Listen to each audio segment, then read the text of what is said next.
Well, thanks so much for the consideration of this award. When I got it, and same as Greg said, I don't know if he deserves it that much, considering other people. I probably have a lot more debt and less money than the rest of the people that were in the list of the recipients. But and the award really doesn't change the fact that the world is warming. We're having the biggest storm ever at this moment in the Philippines, and air pollution is still one of our biggest threats. And air pollution does kill more people than car accidents across the world. And climate change really looms as a threat to global sustainability. I'm proud of receiving this award because in this building, as a child, the Penicus was where my dad worked. He studied at mathematics, and as a student, I saw it burn, and now recover in its current splendor. And the University of Iowa has changed the lives of our family as a whole, and it was a learning laboratory where I learned science, sustainability. And I also used Kjaer UI as a location to train myself to becoming a better communicator. I had over 500 shows. That's why it took me so long to get my PhD. And also the Museum of Natural History also taught me as a child and as an adult the need for conservation. I met great people at the University of Iowa, all who supported me. Greg Carmichael, Jerry Schnorr, Judy Holland, Rich Valentine, Michelle Kjaer, Gene Parkin, Carrie Hornbuckle, Dave Jackson, Don Gukert, Glenn Mowry, Scott Spack, Paulo Saidi. I'm not going to go on and on. And so many other friends that we'll talk about later in the conversation portion. I also want to thank my family, my dad, whose kindness can only compare that to Jerry Schnorr's. My mother, who always told me the sky was the limit. My brothers, Paulina, Fernando, who have followed similar paths of service and understanding the people they encounter. And my wife, Loretta, who's not here. My kids, Olivia, Vicente, and Luisa, whose initials actually spell out love. And that's the reason why I do everything. Sustainability, as Bill McDonough said, was loving the children of every species for all time. In the end, this is about loving where we live and protecting who we love. And I have no doubt we'll look upon this decade as the one that the world got together to face the climate crisis. And the university will be leading the way by example, and the many alums of the University of Iowa will take home some seeds of sustainability to plant across the world. Thank you.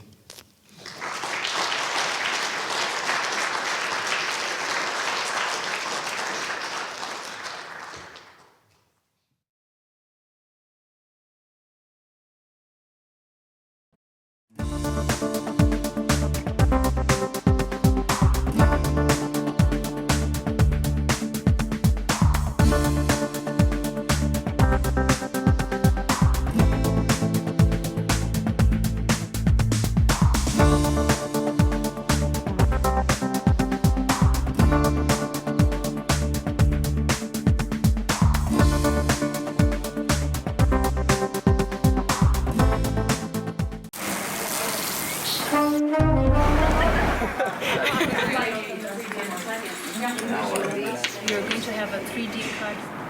Why are you taking it, Tasia? So the key thing here is that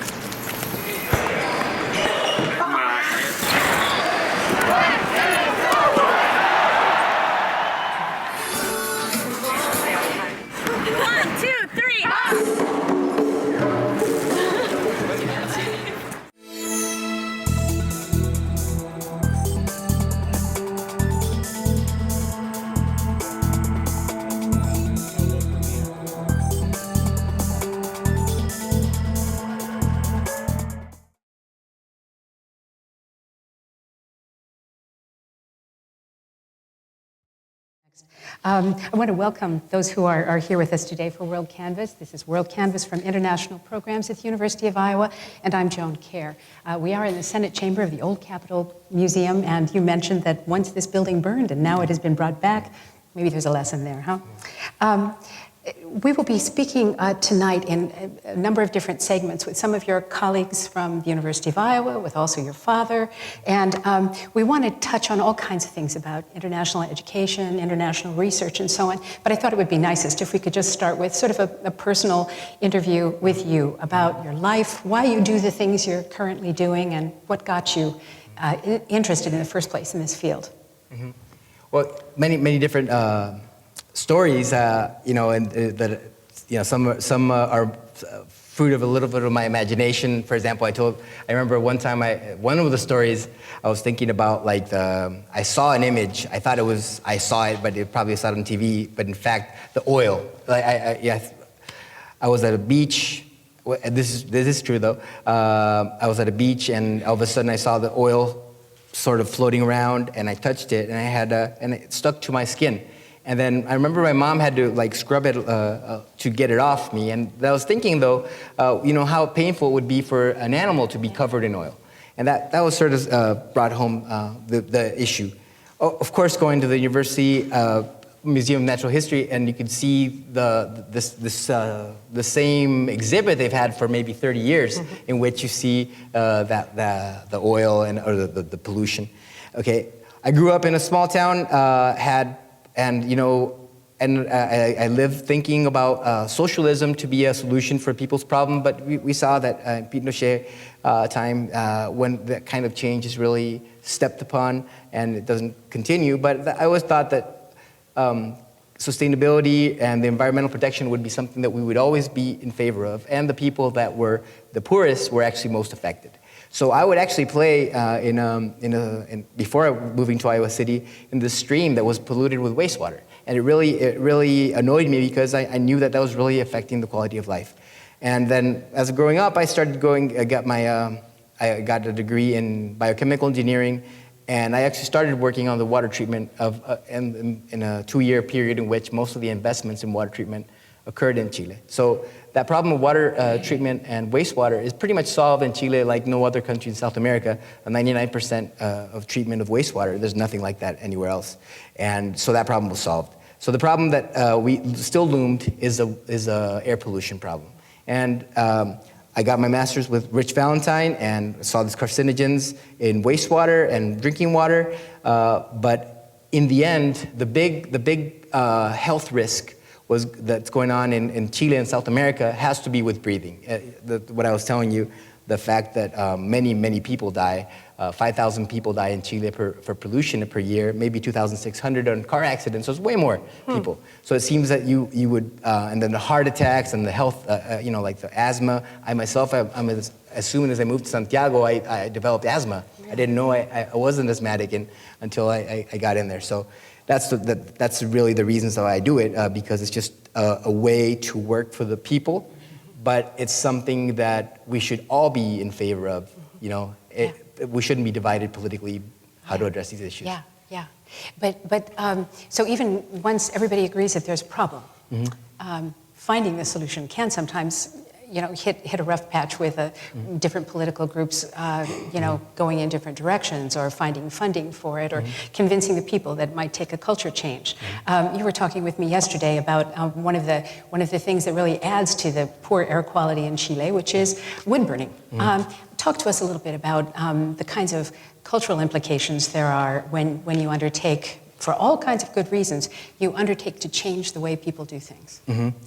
So, yeah, you have to bring it home and show that there's real impacts. And around 70% of the people in Chile already think, and we've done this through surveys, that they're really impacted by pollution. In the US, the number's like 45%, much lower. People are worried about the environment, but not as much. A lot of things have been overcome. Actually, the US air quality is much better than European air quality, even though the CO2 emissions is something that's makes that thing a little bit contradiction. But for example, in Chile, it's easier to work with these issues with fossil fuel industry because our fossil fuels are mostly imported. So then you don't have the crazy politics you have here in the US, in which you have a political divide regarding issues such as climate change. In Chile, right, about 98% of the people believe in climate change. And here it's a much lower number, even though it's become more and more apparent that this is true. The U.S. is being hit a lot. Wood burning is really, it really hits a cultural issue. For example, I'm thinking here in the 1990s, the environmentalist would have been somebody that would have a diesel car, right, because it's more, has better yield, but with time we knew that these have a lot of particulates. Probably would live out of town, and in a nice place in the forest, but the long commute actually offsets any benefit, environmental benefit. And then probably use wood burning instead of natural gas. But the new urban ecologist, the urban environmentalist, actually probably lives tries to work near their home, tries to live in an apartment building and share resources, because it just seems to be a much more efficient way.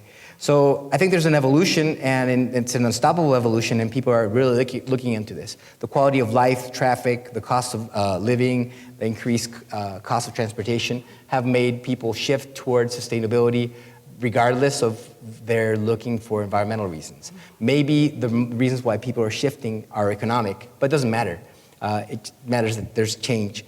So I've seen, since the last time I've been in Iowa City, way more people riding bikes, but you would be amazed to see that we have in Santiago the same numbers, and we actually have traffic jams in the bike paths, which is a thing pretty new to me.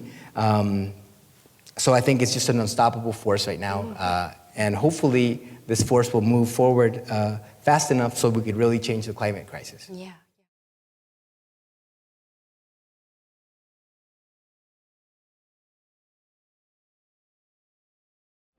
Show your Iowa pride, the Iowa Hawk Shop, where Iowa shops. The ultimate collection of Iowa Hawkeye merchandise, gifts, and apparel. Help support the University of Iowa. All proceeds benefit men's and women's athletic teams and student programs. The Iowa Hawk Shop, where Iowa shops. Show your Iowa pride. Call 1-800-HAWK-SHOP or visit www.hawkshop.com. Tradition. Ambition. Exploration. Inspiration. You feel it when you step on campus at the University of Iowa. The energy and pride of students inspired by our history. And excited about our future. When you join the Hawkeye family, you're a part of it all. Be a part of it. Be a part of it. Be a part of it. Be a Hawkeye.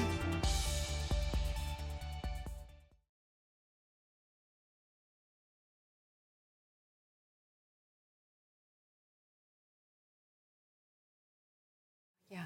Well, of course, a lot of your work is academic research and publishing papers, trying to make a difference at different levels in government and influence policymakers. But you told me that you think that some of the greatest impact you may have had was when you show up on a TV show talking about some of the real direct health issues that people may be facing that they're perhaps not thinking about, and things they could do differently. So in Fresno, it was a really interesting shift in the way I saw pollution. I went to Fresno, and people were like, what do you want to go to Fresno? Because it had like the worst pollution, and I wanted to study the pollution and want to see how people addressed it, even though it's much cleaner than the pollution in Santiago. My asthma disappeared while I was in Fresno, while most people actually have bad time there. So there's one guy I met, his name was Dave Lighthall, and we were gonna meet outside of Starbucks. And he comes in and he's like, let's go inside. I don't want to be outside. And I'm like, he knows something I don't know. What is it? And he's like, there's too many ultrafine particles that we're going to be breathing if we're out here outside in the patio because there's a highway nearby. And I was already a PhD in environmental engineering. I knew pollution. I just didn't know this issue of ultrafines. I measured the pollution across with a GPS and my camera on my bike across the streets of Fresno. And then I started repeating the same measurements in Santiago, and it showed that very, very different gradients, and really the gross polluting vehicles were taking over the big pollution. But when I got home, because my asthma started kicking up right away, I was staying at my mother-in-law's home for a couple weeks before we got our house that we had rented back, and I decided to turn on the ultrafine particle counter inside the home and to use kerosene to heat the home. And that actually was the highest concentration that I had measured the whole day. And so the kerosene space heater that many Chileans use, maybe 30% of the population uses, is like living inside the tailpipe of a car. So that point of view, that the comparison is very catchy, right? And so I showed it on national TV many times. Of course, the kerosene space heater vendors were like attacking me. They wrote to the TV station, they wrote to my president, the university, they wanted to get me fired, and he defended me, and I'm very thankful for that. And I responded the letter with, they don't get many responses like that, just with a whole bunch of papers. just a list of all the different scientific papers that acknowledge that what I did was totally normal and expected, that kerosene space heaters are terrible. So they lost 50% of their sales. I really crippled their plans for the year. And ever since, they haven't really picked up on that. So I'm outside government. I can't mandate anything, but I can use the press to make the change I want. And so I could wait for a regulation to occur and people to get together and really come to a conclusion, but this was much faster. So sometimes you sort of learn that you can make a change faster, and we need fast change. In climate, right now the CO2 emissions of the US are very low in comparison to previous years. We never thought we'd see that. The generation sector, the electricity generation sector, it's at a 20-year low. It's not because Obama convinced Republicans about a cap and trade. It's just because the cleaner fuel is cheaper. And that's a lesson to be learned. Actually, Ori Sivan, I remember, who was a former student of a friend of mine, he also, he's a family member of some Chicago School of Economics professor, and he's very free market. And he was also saying, for example, the Atkins diet, just, it's not a very good idea, right? But it really hit the grain industry, the carbohydrate guys, and in months, not years. So anyway, the market can, if you give it the correct information, could make the changes faster than environmental regulations. So that's the only tool. I would love to have been inside the government and have power to make changes, but I didn't. So my only tool was from the outside causing these changes. But you advise the president now on sustainability issues, don't you? The incoming president. Former president, she's great, Michelle Bachelet. I couldn't believe I actually got to that position, but I'm very happy, because now she has a very progressive agenda. She has a history of being pro-coal, and she's really, but she did that because the conditions that occurred at the moment needed and required coal, because at the time that she was president before, she got hit with two big things. Natural gas crisis from Argentina. Argentina didn't want to export, so all our natural gas power plants needed gas, and we didn't have any, so they had to go to coal. And the subprime mortgage lending crisis hit the Chilean economy also. So she overcame that. Now, nobody wants to burn coal, right? And so now she has a 30% renewable energy goal, which I am behind, luckily. And I got her to install solar PV panels at the command headquarters. I'm pretty sure it's one of the first major presidential candidates to actually have solar at something that's so temporary, which is a command headquarters. But when she inaugurated them, she said that these panels are going to go with me to the House of Government. So it's great to know that those panels that we inaugurated are actually going to end up at the House of Government next year. Yeah. Well, I think you're sort of an indestructible force, right? I mean, you don't let up. Well, that's what my wife says about many things. Because and actually this year, when I come back, we're gonna be together for 19 years, and we met when we were 19. Mm-hmm. So that means that we've been together more than apart now. That's great. Yeah. Oh, yeah. That's great. Well, so you did run for a Senate seat? No. That story sometimes gets mixed up. I got offered to run for Congress, as a congressman for the Radical Party. But I was just coming back to my job from Fundación Chile back to the university, and I've just been, coming and going. My university, I don't know how they bear with me, just go, like being there's no real sabbaticals in Chile, but I got to do one at Fresno State, right? And so I got to do that. I went to the government, and once that didn't work out, I was there only 2 months, and I quit in a firestorm. Actually, Michelle Bachelet was the president then, but she didn't really know me then. And so I came back, and they forgave me about that thing. So I'm thinking, well, maybe Congress, I could probably do it. But I advised a whole bunch of the guys that actually would have been the guy that run against me, which is George Jackson. George Jackson, and I think it was a good call, too, because he would have killed me. Because he's one of the 3 leaders of the Chilean student movement, probably one of the most famous. You saw at the the Time magazine cover, like they talked about the protester, then had Camila Vallejo, would be one of the most important student leaders. Well, this is the other guy. He's great. And his, what he does for his campaign, and I also support him, fund him a little bit with my small university professor salary, is that he actually, instead of putting signs, he jet sprays the wall with water and with his name.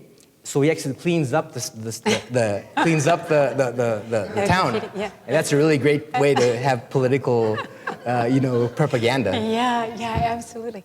Well, so you mentioned in your talk that you worked at KRUI. Tell me a little bit about that.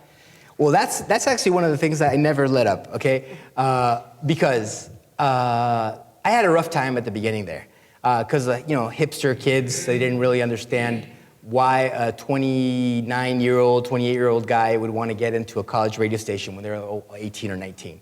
And so I applied, and they never let me in. I loved independent music.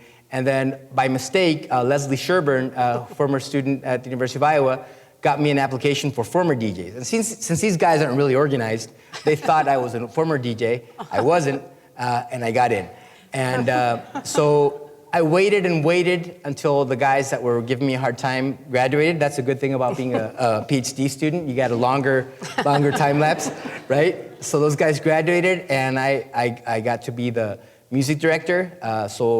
And actually, some of the programming that's still on today is stuff that Forrest Meggers and I programmed in 2005, which is really sad because they should change the programming. It's been 8 years, but it's still great to see that there's still some of the soundscape that has to do with the legacy that we left while I was here. Well, and part of your mission really there was to share some of the music from around the world, right? Not just the stuff that exactly. Kids here would already know. Yes, so for example, I had this program called Coup de Style. It was the first show that we showed music about around the world. But then with the people at the Iowa International Writers Workshop, International Writers Program, I started inviting writers to bring the music from their countries, from Iran, from Greece, from Chile, from Russia. It was just really exciting because they would all bring in their music. It wasn't that good all the time though, right? Good writers this is something that don't necessarily have good taste in music. But I did have, I guess the biggest guest DJ I had was Dallas Clark. He came in, he played his music that the KRUI hipster guys did not enjoy too much because it was like the Nadas, which is not really a big independent band at all, but it's like more like bar music. But anyway, the guy, it was really a good experience. Finally, with Oscar Vega, who's a professor at Fresno State, he and I hosted a show that we sent every week to Chile. So it was, we're good at marketing ourselves, as you can see. And so it was actually the first internationally syndicated college radio show. No kidding. Or so we said. So we said. Nobody was challenged that. I think that's great. Well, nobody was. Yeah, I believe you. But to get back into sort of environment and public health challenges and all that, what's unique in the way an engineer looks at something like sustainability as opposed to a public policy person or a politician? Yeah, so I'm struggling right now because I'm in a university that wants me to be more like a scientist, right? But then an engineer is like a way of being. Okay, an engineer is a way of. It really defines who you are. You want to solve problems, and whatever problems they come, you'll develop a tool to solve them. So that's really the big issue because, we want to solve problems and we don't care. We want to cut corners. We want efficiency. Or at least I am impatient. We want change fast. I don't want 10 years down the road a problem to be solved. I want deadlines and really push forward to reaching these goals. So that's the way that, I guess that's the way that we face these issues, and I'm really glad that I got to study engineering because it really does define who I am. My dad's also does a lot of applied science, and I followed through that same solution, but really, you really need to make it useful. That's the thing.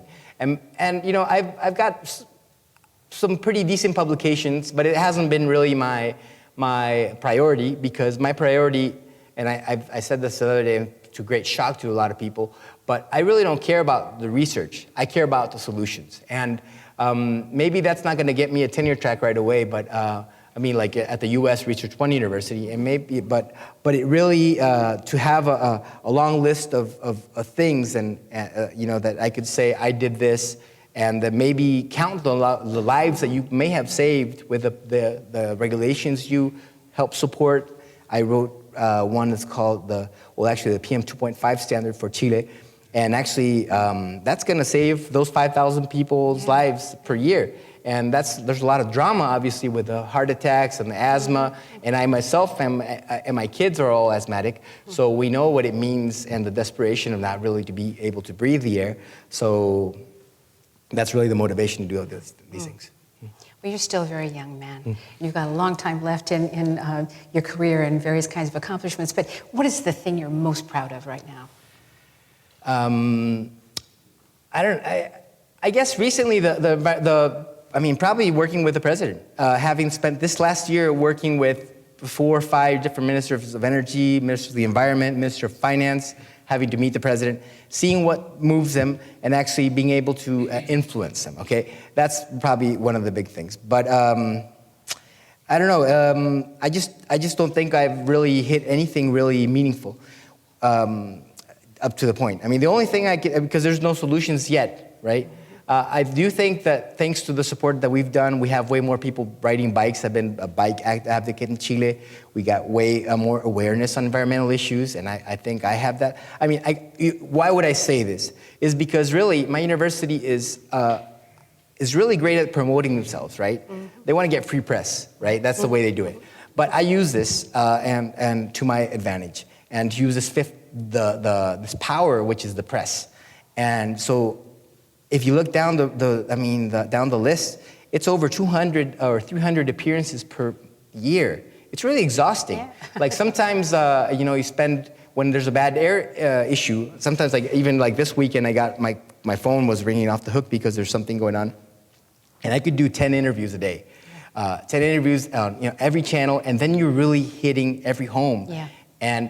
But the big thing though is the message of hope, okay? Nobody wants to hear a downing thing, you know, like there's no hope, we're not gonna get a solution, because that's not gonna get anybody supporting any change. It's just gonna be depressing people. So it's the message of hope that really is the one that you want to get out there. So when I go give a talk, for example, a couple weeks ago I was at Stanford giving a talk to Chilean students, and they loved the talk because they want to hear that. Nobody wants to hear a downer message. They want to hear a positive message. But I do believe that change is possible because all you have to do is just want to do it. You know, it's some people compared me, you know, a couple of times. You know that movie Rudy? Yeah.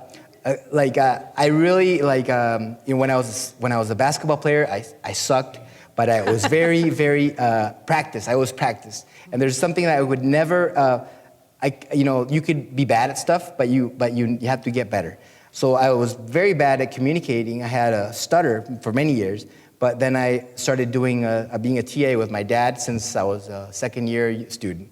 And then I got better and better at communicating. I'm not a great communicator, but I do think about the sound bites that people, the press guys like. So you give them that little nugget they want, you know, and you know you're saying it. You know it's going to be on the title of the newspaper, right? So you got to practice it. It's just a thing that you have to learn.